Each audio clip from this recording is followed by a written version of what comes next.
존경받아야 할 분을 모독해서 정말 죄송합니다. 부평구 한복판 오후 7시가 넘어가는 미담 한정식의 주방 뒤편에서는 늘 같은 풍경이 펼쳐졌다. 쌓인 그릇들 사이로 김이 모락모락 피어오르고 세제 거품이 하얀 구름처럼 떠다니는 그 공간에서 영희 아줌마는 오늘도 묵묵히 손을 움직이고 있었다. 58세의 나이에도 허리는 곱고 손놀림은 정확했다. 10년째 같은 자리에서 같은 일을 그렇게 성실하게 해오고 있었다. 하지만 아무도 그녀를 주목하지 않았다. 손님들에게 그녀는 그저 설거지하는 아줌마 그 이상도 이하도 아니었으니까. 앞쪽 홀에서는 회식을 나온 회사원들의 웃음소리가 들려왔다. 조 부장의 큰 목소리와 신대리의 경박한 웃음이 섞여 나오는 소리를 영희 아줌마는 그저 조용히 들으며 접시 위에 기름때를 정성스럽게 닦아냈다. 그녀는 모를 것이다. 몇 시간 뒤 그 웃음소리들이 어떻게 바뀔지를. 이 이야기를 끝까지 듣는다면 언젠가 당신도 사람을 겉모습으로 판단한다는 것에 대해 깊이 생각해 보게 될지 모릅니다. 이야기 시작 전에 여러분은 평소 서비스직 종사자분들을 어떻게 대하시는지 댓글로 알려주세요. 영희 아줌마의 하루는 새벽 5시에 시작됐다. 부평구 작은 투룸에서 눈을 뜨면 가장 먼저 하는 일은 대학생 아들을 위한 도시락 준비였다. 의대 4학년인 아들은 아르바이트와 공부를 병행하며 바쁜 나날을 보내고 있었지만 영희 아줌마는 단 하루도 빼먹지 않고 정성스럽게 반찬을 챙겨 넣었다. 엄마, 그냥 편의점에서 사 먹을게요. 라고 말하는 아들에게 그녀는 늘 같은 대답을 했다. 괜찮다. 엄마가 해주는 게 더 좋잖니. 그 말 속에는 아들이 눈치채지 못하게 하려는 조심스러운 마음이 담겨 있었다. 미담한 정식으로 향하는 버스 안에서 영희 아줌마는 창밖을 바라보며 생각에 잠겼다. 10년 전 그 결정이 옳았을까? 하지만 후회는 없었다. 부정한 돈을 받고 아이들의 교육을 망칠 수는 없었으니까. 교육감직을 내려놓은 대신 얻은 것은 마음의 평안이었다. 식당에 도착하면 강 사장이 반갑게 맞아주었다. 45세의 현실적인 성격이지만 마음씨는 따뜻한 사람이었다. 영희 언니, 오늘도 고생 많으세요. 그녀에게 반말을 하지 않는 거의 유일한 사람이었다. 오전 내내 설거지를 하는 동안 영희 아줌마의 손은 쉴 새 없이 움직였다. 그릇 하나하나를 정성스럽게 닦는 모습은 마치 소중한 보물을 다루는 것 같았다. 가끔 손님들의 남은 음식을 보며 음식을 남기지 말라고 아이들을 가르쳤던 자신의 과거를 떠올리기도 했다. 점심시간이 지나고 오후가 되자 분위기가 조금씩 바뀌기 시작했다. 회식 손님들이 하나둘 들어오면서 목소리도 커지고 술 기운도 올라갔다. 특히 한 테이블에 앉은 회사원들의 태도가 눈에 띄었다. 조 부장이라고 불리는 35세 남성은 목소리부터 거만했고 신대리라는 젊은 여성은 다른 사람들을 내려다보는 듯한 시선이 불편했다. 아줌마, 물 좀 갖다 줘요. 조 부장의 목소리가 주방까지 들려왔다. 영희 아줌마는 조용히 물을 준비해서 나갔다. 그런 그녀를 보며 신대리가 작게 중얼거렸다. 저런 사람들이랑 같은 공간에 있으니까 왠지 품격이 떨어지는 것 같지 않아요? 영희 아줌마는 아무 말 없이 물을 놓고 다시 주방으로 돌아갔다. 하지만 가슴 한편이 아려왔다. 품격이라는 단어가 유독 귓가에 맴돌았다. 진짜 품격이란 무엇일까? 지위가 높다고 품격이 높은 것일까? 주방에서 24세 김웨이터가 그녀에게 다가왔다. 아줌마, 괜찮으세요? 저 사람들 너무 하는 것 같은데. 순수한 마음을 가진 젊은이의 걱정 어린 목소리였다. 영희 아줌마는 따뜻하게 미소 지었다. 괜찮다, 얘야. 사람들이 다 다르니까. 하지만 밖에서 들려오는 소리는 점점 더 심해졌다. 요즘 서비스직 사람들 교육이 안 되어 있어. 맞아요. 예의라는 게 없어. 그런 말들이 칼처럼 마음을 찔렀지만 영희 아줌마는 그저 묵묵히 설거지를 계속했다. 그때 식당 문이 열리며 40대 중반의 남성이 들어왔다. 박 기자였다. 지역신문에서 일하는 그는 평소 사회적 약자들의 이야기에 관심이 많은 정의로운 사람이었다. 그는 취재를 위해 이 식당을 찾았지만 주방 뒤편에서 일하는 영희 아줌마의 뒷모습을 보는 순간 무언가 낯익은 느낌을 받았다. 아직 그는 확신할 수 없었다. 하지만 가슴 깊숙한 곳에서 뭔가 말하고 있었다. 저분이 혹시 저녁 8시 회식이 한창 무르익을 시간이었다.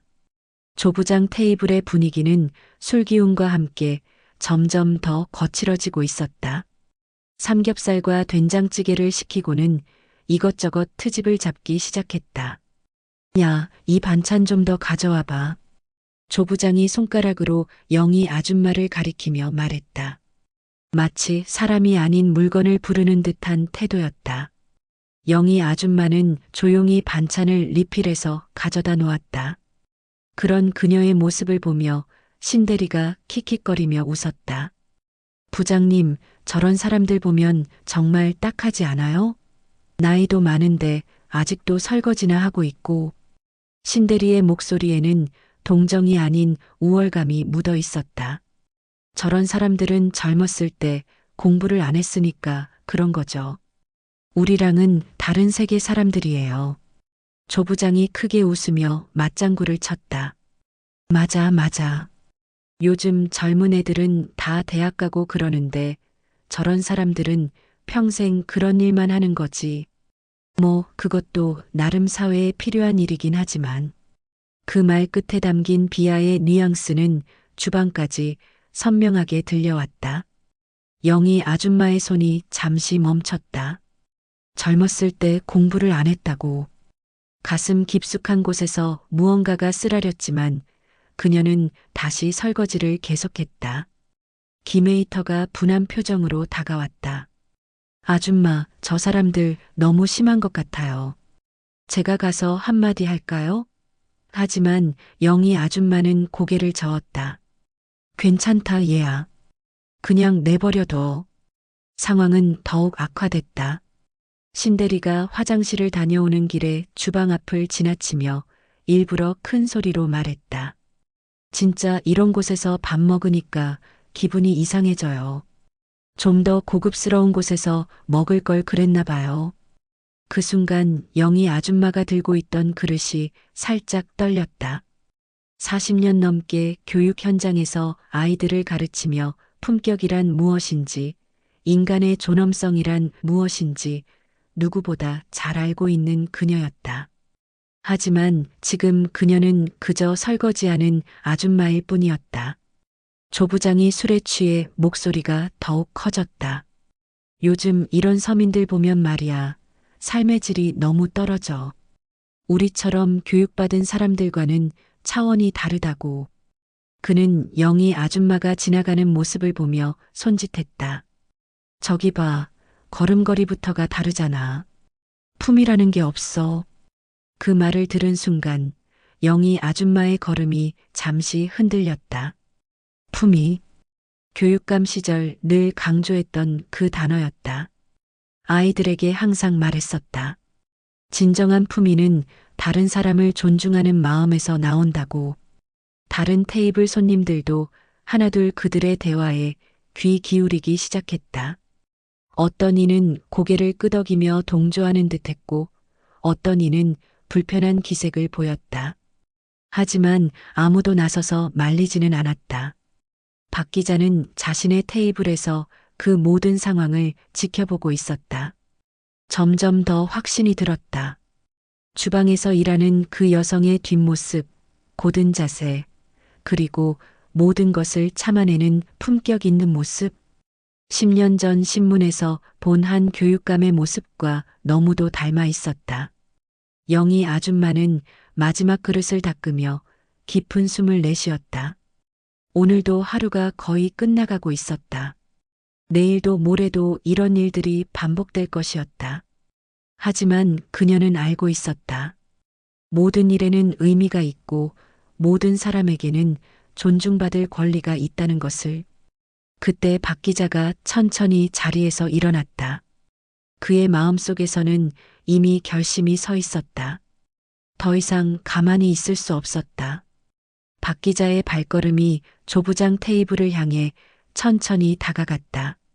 그의 마음속에는 10년 전 기억이 선명하게 떠올랐다. 부정부패 척결을 위해 혼신의 힘을 다했던 한 교육감의 모습. 그리고 결국 모든 것을 내려놓고 떠났던 그 뒷모습. 실례합니다. 박 기자가 조용한 목소리로 말했다. 조 부장은 술에 취한 채로 그를 올려다봤다. 뭔데요, 갑자기? 박 기자는 주방 쪽을 바라보며 신중하게 말을 이어갔다. 혹시 저기 계신 분, 이영희 씨 아닌가요? 그의 목소리에는 확신과 떨림이 동시에 담겨 있었다. 신대리가 비웃듯 웃었다. 영희 아줌마 말하는 거예요? 아니, 그냥 설거지하는 아줌마인데 뭔 소리예요? 하지만 박 기자는 휴대폰을 꺼내 검색을 시작했다. 이영희 전 인천 교육감이라고 타이핑하자 화면에 여러 기사들이 떠올랐다. 그중 하나를 클릭하자 10년 전 교육감 취임식 사진이 나타났다. 단정한 정장을 입고 환하게 웃고 있는 여성의 모습이었다. 이분이에요. 박 기자가 휴대폰 화면을 테이블에 보여주었다. 조 부장과 신대리의 얼굴이 서서히 굳어졌다. 화면 속 여성의 모습과 지금 주방에서 일하고 있는 영희 아줌마의 모습이 겹쳐지기 시작했다. 뭔 소리예요? 설마 저 아줌마가 교육감이었다고요? 신대리의 목소리가 떨리기 시작했다. 박 기자는 다른 기사를 찾아 보여주었다. 부정비리 거부한 이영희 교육감, 명예퇴직 선택이라는 제목의 기사였다. 10년 전 업체들의 후방 공작과 로비를 거부하고 깨끗한 교육 환경을 만들기 위해 모든 것을 포기하신 분이에요. 퇴직금도 받지 않고 조용히 물러나셨죠. 조 부장의 얼굴이 새파래졌다. 방금 전까지 교육받은 사람들과는 차원이 다르다며 비하했던 그 사람이 바로 자신보다 훨씬 높은 교육직에 계셨던 분이었다는 사실이 믿어지지 않았다. 그럼 왜 여기서 설거지를? 신대리가 떨리는 목소리로 물었다. 박 기자는 슬픈 표정으로 대답했다. 명예퇴직 후 일반 기업 취직이 어려우셨을 거예요. 나이도 있으시고. 하지만 가족 생계는 책임지셔야 했으니까요. 저도 몇 년 전에 이분에 대한 기사를 쓴 적이 있어요. 그때도 여전히 어려운 상황에서 묵묵히 살아가고 계신다고 들었거든요. 그 순간 주방에서 영희 아줌마가 수건으로 손을 닦으며 나오고 있었다. 퇴근 시간이 된 것이었다. 그녀는 여전히 조용하고 품격 있는 모습이었다. 하지만 이제 그 모습을 보는 사람들의 시선이 완전히 달라져 있었다. 조 부장이 벌떡 일어났다. 얼굴이 새하얗게 질렸고 손이 덜덜 떨리고 있었다.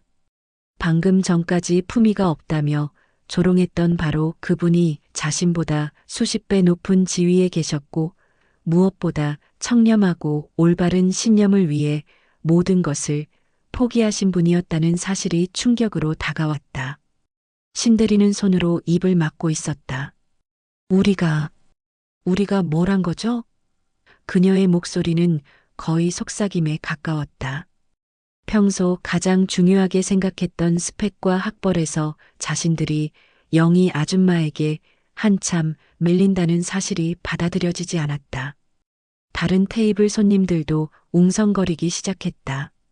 방금 전까지 은연중에 동조했던 사람들은 부끄러워하며 고개를 숙였고 불편해했던 사람들은 안타까운 표정을 지었다. 영희 아줌마는 이 모든 상황을 조용히 지켜보고 있었다. 자신이 누구인지 밝혀진 것도 사람들의 시선이 바뀐 것도 담담하게 받아들이는 듯 했다. 오히려 그녀의 표정에는 평온함이 있었다. 박 기자가 깊숙이 고개를 숙였다. 정말 오랜만에 뵙습니다. 교육감님. 기억하실지 모르겠지만 예전에 교육 현장 취재로 몇 번 뵌 적이 있어요.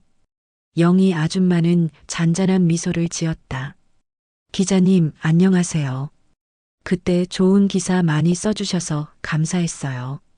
그 순간 조 부장과 신대리의 마음속에는 말로 표현할 수 없는 부끄러움이 몰려왔다. 지위와 학벌로 사람을 판단하며 우월감에 취해 있던 자신들의 모습이 얼마나 초라하고 비루했는지 깨닫게 되었다. 진정한 품격과 교육이 무엇인지, 그리고 진짜 존경받을 만한 사람이 누구인지를 이제야 알 것 같았다. 침묵이 흘렀다. 식당 안의 모든 소음이 멈춘 듯한 고요함 속에서 조 부장이 떨리는 다리로 영희 아줌마에게 다가갔다. 그의 얼굴에는 말할 수 없는 부끄러움이 가득했다. 교육감님, 조 부장의 목소리가 갈라졌다. 정말 죄송합니다. 그는 허리를 90도로 굽혀 깊숙이 인사했다. 평생 누구에게도 이렇게 고개를 숙인 적이 없었던 그였지만 지금만큼은 진심에서 우러나는 사죄였다. 신대리도 눈물을 글썽이며 뒤따랐다. 저희가 정말 너무했습니다. 용서해 주세요. 그녀의 목소리는 떨리고 있었다. 평소 자신이 얼마나 교만하고 얕은 사람이었는지 뼈저리게 깨닫는 순간이었다. 다른 테이블에 앉아있던 손님들도 하나둘 자리에서 일어나 영희 아줌마에게 고개를 숙였다. 직접 모욕하지는 않았지만 묵인했던 것만으로도 부끄러웠다. 식당 안은 사죄의 물결로 가득 찼다. 영희 아줌마는 그 모든 모습을 조용히 바라보며 따뜻한 미소를 지었다. 분노나 원망은 전혀 찾아볼 수 없었다. 오히려 그녀의 눈빛에는 깊은 이해와 용서가 담겨 있었다. 괜찮습니다. 영희 아줌마가 차분하게 말했다. 저도 예전에는 높은 자리에 있었지만 지금은 이 일을 하고 있어요. 하지만 어떤 일을 하든 그것이 제 가치를 결정하지는 않는다고 생각해요. 조 부장이 눈물을 흘리며 고개를 들었다. 교육감님, 저희가 얼마나 부끄러운 사람들인지 정말 존경받을 분을 모독해서 죄송합니다. 모든 일은 소중합니다. 영희 아줌마의 목소리에는 깊은 울림이 있었다. 설거지도 청소도 여러분이 하시는 일도 모두 누군가에게는 꼭 필요한 일이에요. 사람의 가치는 하는 일로 정해지는 게 아니라 어떤 마음으로 살아가느냐로 정해지는 거죠. 그 말을 들은 김웨이터가 감동에 겨워 울먹였다. 평소 아르바이트를 하면서 무시당할 때마다 속상했던 마음이 치유되는 기분이었다. 강 사장도 주방에서 나와 깊이 인사했다. 언니, 그동안 정말 고생 많으셨어요. 저도 몰라봐서 죄송해요. 아니에요, 사장님. 덕분에 좋은 사람들과 함께 일할 수 있어서 행복했어요. 영희 아줌마는 진심으로 고마워했다. 박 기자가 조심스럽게 다가왔다. 교육감님, 혹시 이런 이야기를 기사로 써도 될까요? 많은 사람들이 깨달을 수 있는 좋은 이야기인 것 같아서요. 영희 아줌마는 잠시 생각하더니 고개를 저었다. 굳이 그럴 필요는 없을 것 같아요. 오늘 여기 계신 분들이 조금이라도 생각해 볼 수 있다면 그것만으로도 충분해요. 조 부장이 다시 한번 깊이 고개를 숙였다. 앞으로는 어떤 분이든 존중하며 살겠습니다. 오늘 정말 큰 깨달음을 얻었어요. 신대리도 눈물을 닦으며 다짐했다. 저도 다시는 누군가를 함부로 판단하지 않겠어요. 오늘 일을 평생 잊지 않을게요. 영희 아줌마는 마지막으로 식당을 둘러보며 말했다. 여러분 모두 귀한 분들이에요. 서로를 존중하며 살아가세요. 그녀의 말 한마디 한마디가 모든 이의 마음에 깊이 새겨졌다.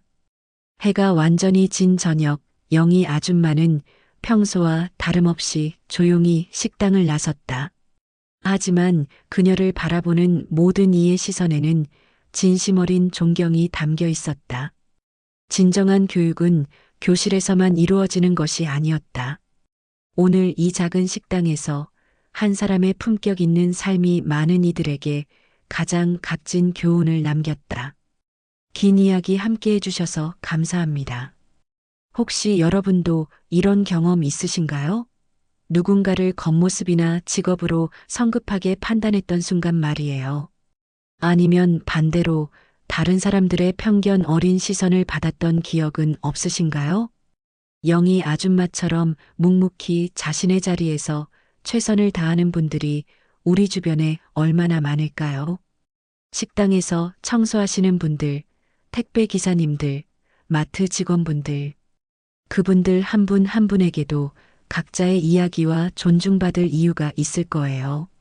진정한 품격은 학벌이나 지위에서 나오는 게 아니라 다른 사람을 어떻게 대하느냐에서 나온다는 걸 오늘 이야기를 통해 느끼셨기를 바랍니다.